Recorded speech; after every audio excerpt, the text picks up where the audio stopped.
Mfalme Daudi.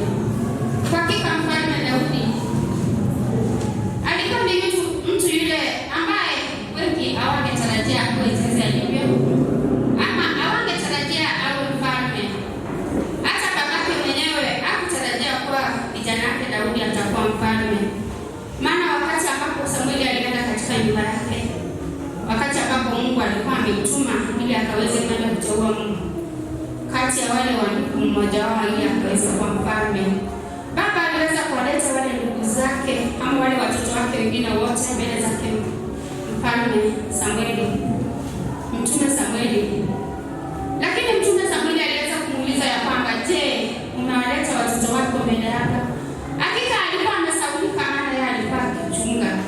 Aliona kuwa amesaulika, baadaye aliweza kumwambia Samueli ya kwamba kuna mwingine mdogo ambaye anachunga mbuzi kule nje. Basi aliweza kumwambia kwamba hebu kamlete ili tukaweze kusikia kutoka kwake Mwenyezi Mungu. Wakati ambapo David alipoleta mbali, kwa hakika ndiye Mungu alikuwa ameteua ya kwamba atakuwa mfalme. Alikuwa akichunga mbuzi, alikuwa akionekana yule mtu wa chini kabisa. Kwa hakika yeye aliweza kupitia mambo mengi sana. Wakati ambapo tuseme kipawa chako kimeanza kuonekana, kwa hakika kuna mambo mengi sana ambayo utakayopitia. Kuna zile challenges ambazo utakazo face.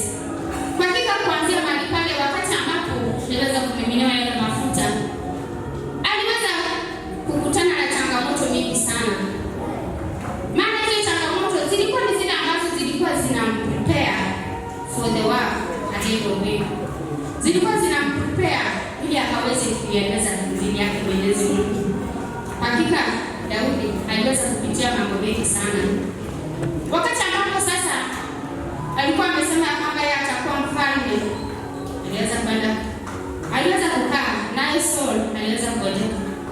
Ndipo Daudi akaweza kuonekana mahali pale. Wakati ambapo alihitajika ili akaweze kwenda kumsaidia Saul ama kuweza kumponya Saul. Wakati ambapo alifika mahali pale, kwa hakika ile nyota ambayo Daudi alikuwa nayo ilikuwa ni nyota ambayo ilikuwa ni tofauti sana. Hiyo nyota ilikuwa ni nyota ambayo ilimfanya Saul aliweza kuona ya kwamba kwa hakika huyu kijana mdogo anaweza kukuja akaweza kuninyang'anya kiti ama kuchukua ufalme. Hata naye pia hakufurahia, hata niwaje alikuwa ni yeye ndiye aliyekuwa anamsaidia wakati ambapo alikuwa anashikwa na ile spirit, lakini hakufurahia ndani ya moyo wake. Hata kama ni wewe pengine uko mahali hapa, unaweza kuona mtu maybe ametokea kando, amekuja ni kama anataka achukue sehemu yako. Kwa hakika utafurahia, utaona ya kwamba huyu anakupiga vita. Basi vita vyake Daudi viliweza kutokea mahali pale. Kwa hakika Daudi ni mambo mingi sana aliweza kupitia. Saul aliweza kumuinda sana, aliweza kumwangaisha Daudi hakuwa na amani. Lakini wakati ambapo tunasoma katika kitabu chake ambacho aliandika kitabu cha Zaburi, tunapata ya kuwa huyu Daudi kile ambacho kilichokuwa kinafanya kinamsaidia, alikuwa anapenda sana kuketi katika maombi. Alikuwa anapenda sana kuketi katika uwepo wake Mwenyezi Mungu. Ndipo tunasema ya kwamba kwa hakika wapendwa, wakati ambapo unakaa katika uwepo wake Mwenyezi Mungu, kwa hakika hakuna jambo ambalo ni ngumu kwake. Hakuna jambo ambalo hawezi akakutendea. Atakutendea kila jambo. Wakati ambapo utatambua ya kwamba ukikaa katika uwepo wake Mwenyezi Mungu, kila kitu kinawezekana. Daudi kwa hakika aliweza kuketi katika uwepo wake Mwenyezi Mungu siku zote. Aliweza kuita Mungu, alikuwa anakuita Mungu. Alikuwa anakuita Mungu kila mara. Wakati ambapo jambo linatokea, alikuwa anapenda sana kuita Mungu. Wakati akiwa katika ile nyumba yake Sauli, kulikuwa na kijana ambaye alikuwa anaitwa Jonathan. Jonathan ndiye aliyekuwa rafiki yake Daudi. Kile ambacho babake alikuwa anapanga katika ile nyumba, Jonathan alikuwa anamwambia David. Wakati ambapo babake alikuwa anapanga anataka kumuua David, Jonathan ndiye alikuwa ni rafiki wake wa karibu. Je, siku ya leo rafiki wako wa karibu ni nani? Ni nani unaweza kumkimbilia? Ni nani unaweza kumwambia mahitaji yako? Ni nani unaweza kumwambia malalamishi yako? Ni nani unaweza kumuita? Maana yeye Yesu alijua kwa kuna Jonathan anamsaidia, anamwelekeza hivi na vile, anamwambia kuna hiki. Hata wakati ambapo chakula kimepangwa, kimewekwa mezani, wanastahili kwenda kukula. Mfalme anauliza, je, na David yuko wapi? Katika jembe ya mfalme jificha kule uwanjani hapo kule kwenye madini. Inaitwa je majangwa kule. Lakini sasa mtu mwenye alikuwa anamsaidia mahali pale alikuwa ni Jonathan. Anamwelekeza jinsi ya kufanya. Daudi alijificha mara mingi sana ili asiweze kuuliwa na Saul. Na kwa hakika angeweza kuuliwa na Saul kwa maana Mungu alikuwa ameshaweka muhuri wake kwake Daudi. Alikuwa ameshasema ya kwamba huyu ndiye atakaye nitumikia.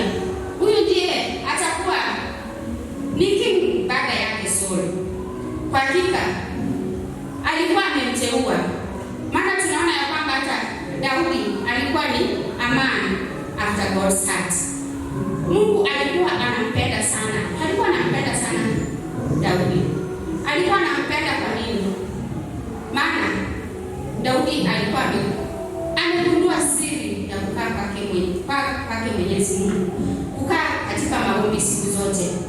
Maana hata tunapoona katika hili kitabu cha Zaburi ambacho Daudi alichokiandika, tunapata mara nyingi sana ameandika confession. Yaani kila mahali ameandika kujitakasa. Ameandika refuge. Mungu ndiye refuge yake. Ameandika Mungu ndiye kiongozi wake. Ameandika Mungu ndiye mwangaza wake ama ndiye taa yake.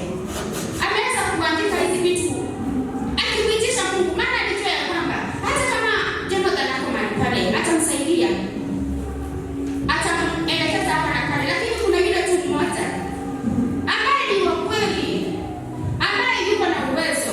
Maana Jonathan hakuwa na uwezo wote, hata kama alikuwa anamsaidia akimwambia baba atafanya hivi atafanya vile.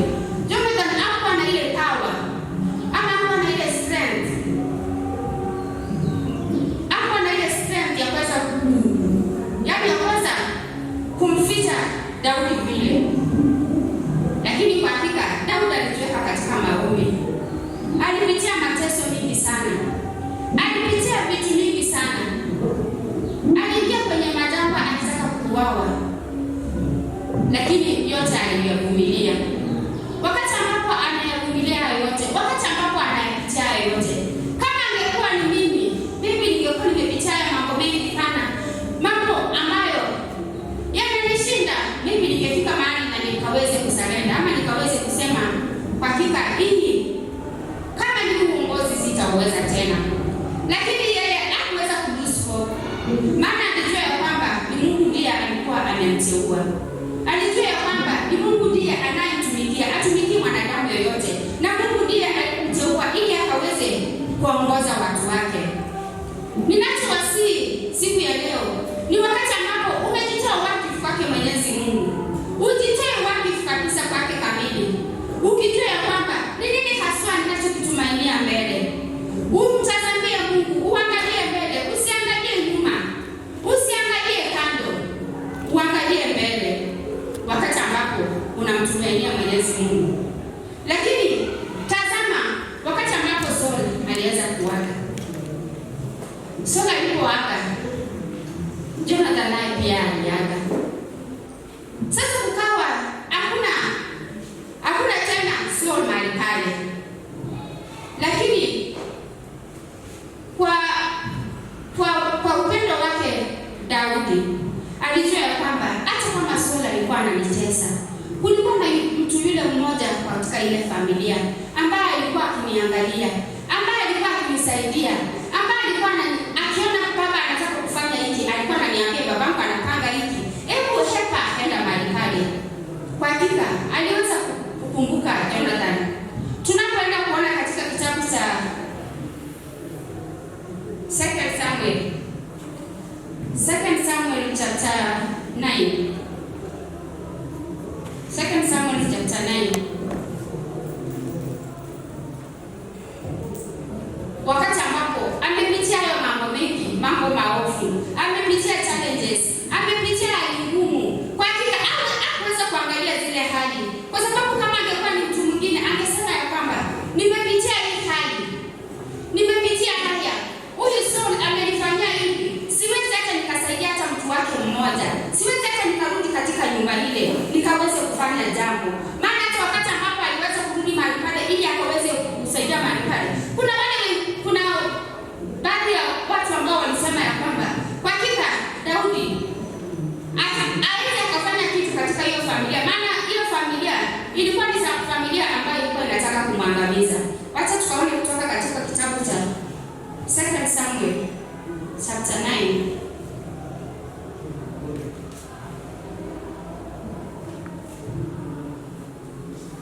Inasema ya kwamba, now David said, is there still anyone who is left in the house of Saul, that I may show him kindness for Jonathan's sake?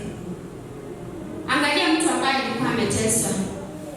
Angalia mtu ambaye alikuwa amepitia hali mpaka hata hakuwa anakula. Alikuwa analala nje.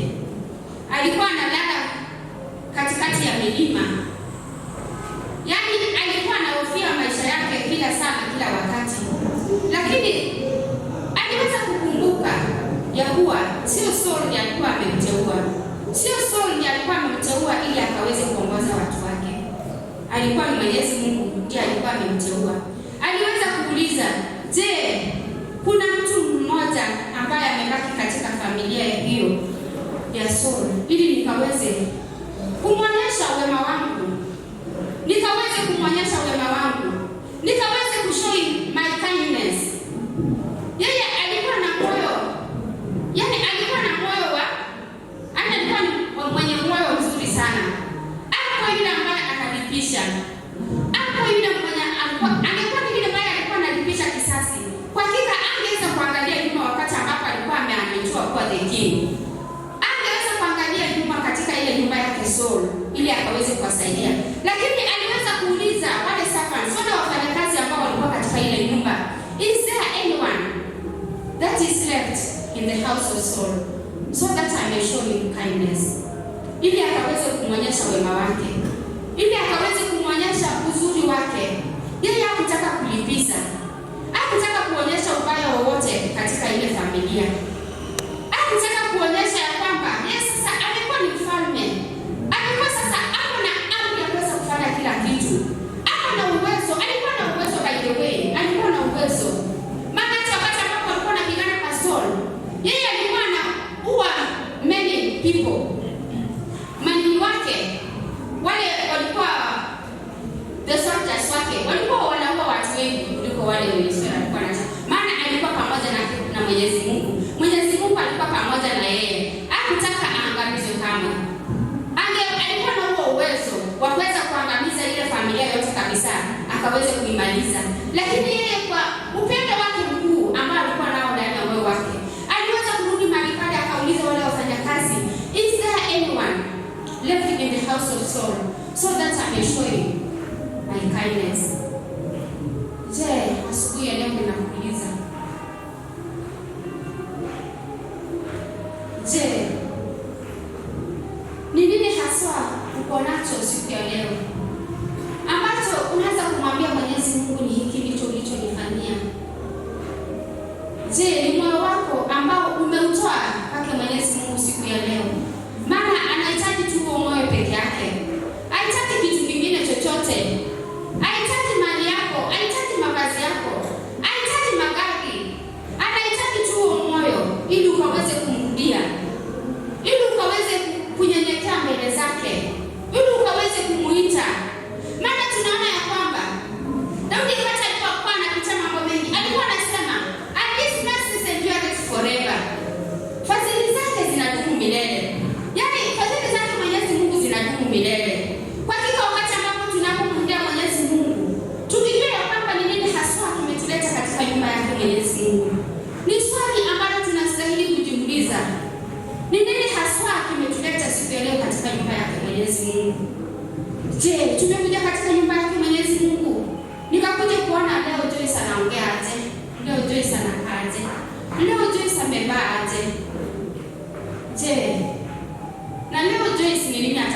kutuambia. Ni nini haswa? Ni maadamanio gani ambayo yamekuleta katika nyumba ya Bwana? Ama ni kusudi gani ambalo limekuleta katika nyumba yake Mwenyezi Mungu? Maana tunaona ya kwamba Daudi kusudio lake ilikuwa ni kumtumikia Mwenyezi Mungu. Ilikuwa ni kumwabudu ama ni kumuinua yeye siku zote. Maana ni yeye alimuita kwa hakika. Je, asubuhi leo unamuita nani? Unamuita nani ili akaweze kukuelekeza katika njia zako? Unapopotea, unapoanguka, unamuita nani ili akaweze kukuamsha? Unapoanguka, unamuita nani ili akaweze kukuamsha kutoka mahali pale, ili akaweze kukusimamisha? Asubuhi leo unamuita nani ili akaweze kukuonyesha njia? Asubuhi leo unamuita nani ili akaweze kukuangazia hata na matendo yako? Unamuita nani ili akaweze kukufunza mapito yako Mwenyezi Mungu? Asubuhi leo wapendwa, ningetamania tu kila mmoja wetu tukaweze kujirejelea, tukaweze kujiita mkutano, tukaweze kujiweka kwake Mwenyezi Mungu, tukaweze kumwambia Mwenyezi Mungu, tukaweze kuketi katika uwepo wake siku zote. Maana Daudi alipenda sana kukaa katika uwepo wake. Aliweza kukaa katika uwepo wake Mwenyezi Mungu. Wakati ambapo hata aliandika kutoka chapter ya kwanza hadi chapter ya 150. Kwa hakika aliweza kukaa katika uwepo wake Mwenyezi Mungu. Aliweza kumlilia kila mara. Wakati anapoona shida zinamsonga, wakati anapoona mambo yameenda mrama, aliweza kumuita huyu Mwenyezi Mungu. Aliweza kumlilia. Aliweza kumuomba, akuacha. Maana alijua yeye kweli ndiye atakayemweleza, yeye ndiye atakayekuwa kiongozi wake. Aliweza kujua ya kwamba yeye ndiye atakayekuwa mchungaji wake kila mahali popote anapotembea. Alijua ya kwamba yeye pekee ndiye atakayekuwa protection yake wakati ambapo anapatwa na majanga, wakati ambapo anapatwa na mambo mengi. Alijua ya kwamba kwa hakika huyu Mungu yeye tu ndiye pekee anayetosha. Ningependa tu tukaweze kusimama, tukaweze kuimba wimbo wa tense. Tukaweze kuimba tukumtegemea Mwenyezi Mungu. Tukaweze kumtegemea Mwenyezi Mungu asubuhi ya leo.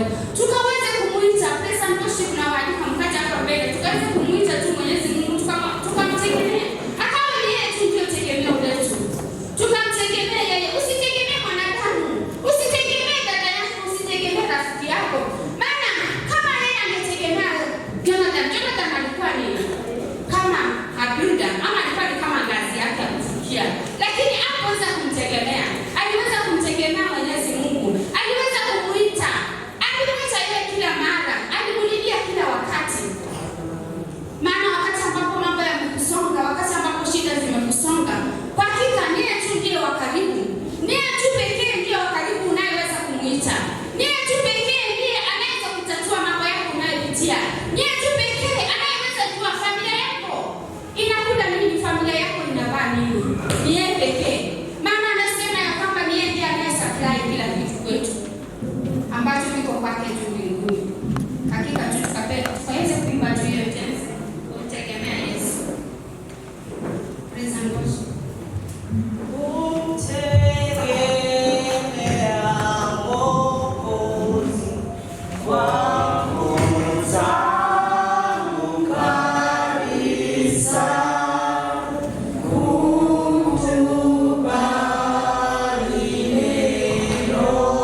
Atakushika mkono na atakuongoza na atakuelekeza. Hayo tu, na mbarikiwe sana.